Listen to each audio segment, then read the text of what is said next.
win. This leveling strategy can be used on any character, but the absolute worst class for it will be Sork and Witch. I think with the leveling gear in the guide, it will be perfectly fine. It will still be really, really fast.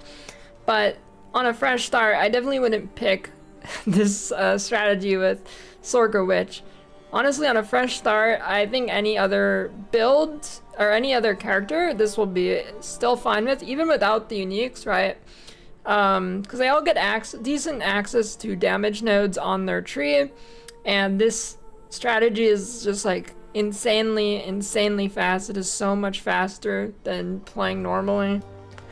Note, in the video, I'm not actually taking full advantage of this guide. This guide is just something I put together just now after I thought of making a full video for it. Before, I was just using the items I had available to me without any trading because I was too lazy to go through the hassle of trading with brain-dead idiots in this game. So your results should actually look much better than what's in the video. So rake is how you will level extremely fast, but it's not just rake. There is a specific interaction with rake and parry that allows you to animation cancel it like crazy, drastically increasing your speed.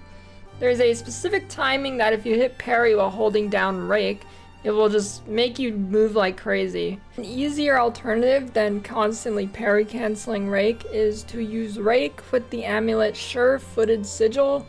You click rake and then you roll immediately after. You make the majority of your distance with rake. Should be easier on the hands and maybe more consistent if you're not great at constantly spamming at a set rhythm. This is what I'm doing in the video here. And then along with this, rake will also dash to enemies even farther than the normal, like just doing it on your own. To give you an additional boost in speed, you can really just fly around entire packs of enemies, and then they'll pop with bleed and Herald of Blood. I think pretty much every speedrun will use this tack. It's crazy fast. It's like the equivalent of having like 80% move speed boots without even needing to have boots equipped. Technically I have not seen a run using this, but it is just so crazy, trust me. Then if the speed itself wasn't crazy enough, rake with stomping ground and strength stacking is very, very good damage. And guess what? The parry animation canceling also allows you to get much more damage as you're getting more stomping ground hits out.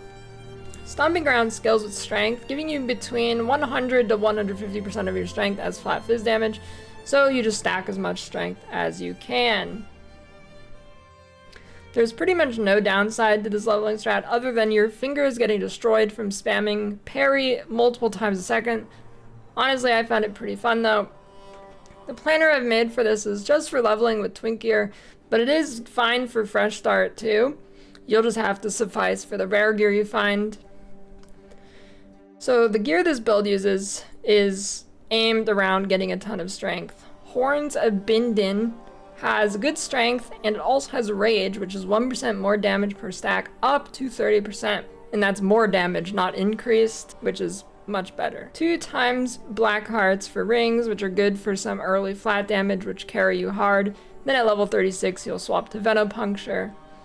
Body armor is black braid until level 20, then you'll get a high strength roll, Titan Rot, Cataphract. Yarn Griper for the gloves. These are just very solid leveling stats on the gloves that take you all the way to maps. Meginord's Girdle gives good strength. Rare boots with life and strength. Movement speed does not affect your speed with rake and parrying, but if you're not super good at it and you're messing it up a lot, you might still want some movement speed still. If you are managing to die a lot with this strategy, which I don't think will really happen, you're gonna have a ton of life and then your runes should be enough for res. Strength is like 2 lives, and you're gonna have a ton of strength. You'll have way more life than you'll have on a normal build at this point. If you are dying, you can try swapping out one of the pieces, probably like a ring for getting more res, but really it shouldn't be a problem. For the skill links here, we have rake with stomping ground. This is the main damage dealer, right? It does damage based on your strength. Then lacerate. Why lacerate? Because yes, rake has 100% bleed chance, but stomping ground does not, so lacerate will make your stomping ground bleed. And then brutality for more fizz damage, then heft for more fizz damage. Blood Hunt, this is going to be used as like a finishing move on enemies, particularly bosses. Once you've got a huge bleed on them, you can pop the Blood Hunt and they'll just die. So Bloodlust, yeah, this just gives more damage. Heavy Swing, more damage.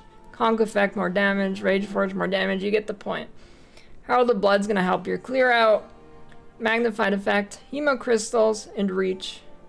Bloodhound's Mark, you'll use this before you pop your Blood Hunt and give you a lot of stun and whatnot.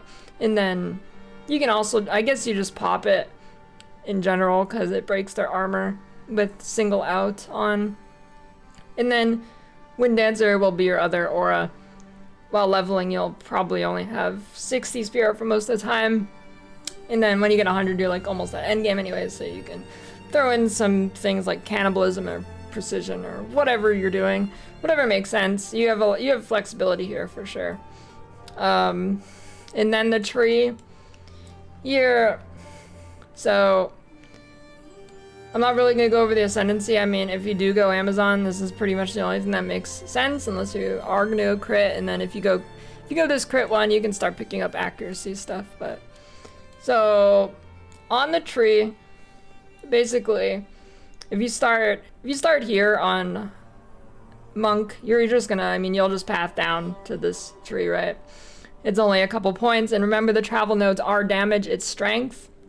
So you just come over here, and then maybe you could like grab that or something, and then follow the main path.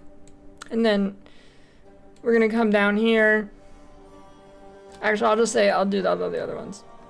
So if you're Merc, you can do the same thing. You can just path over. You could stay over here and grab some damage stuff if you want to, but I mean, easiest way is probably just gonna be path over. You'll be fine. But if you are gonna start this as like a warrior, you are gonna want to take some like damage nodes, like this melee damage node, melee damage. You're gonna want to get all the melee damage stuff, right? It's pretty simple. Really, you can do it. Like the gear itself will carry you really hard. Just keep picking up strength and melee stuff, and you should be good to go. But anyways, for this tree in particular, you're gonna come down here. You can grab these nodes if you want. I think typically I tend to skip these at first. Keep going down here, grab these, grab those, grab the spear cluster, come around, grab this. And then I'd probably go up and grab these. I mean, really, you can't mess it up. You can grab these first if you want. This game is very hard to mess up in that regard. Then you come over here. You got increased attributes, you get more strength, right? Got some bleed stuff, and then got some AoE, which will help you clear. So that should get you pretty much to the end of campaign. Should be around like level 70 or whatever. I'm not sure the exact thing, but you know, if you do end up needing to put more points in, you can just like put points into strength. Strength is damage, and then on like jewels you can get like bleeding or more strength. Melee damage, like really, it really doesn't matter. I'm telling you, you cannot mess this up. So that's about it.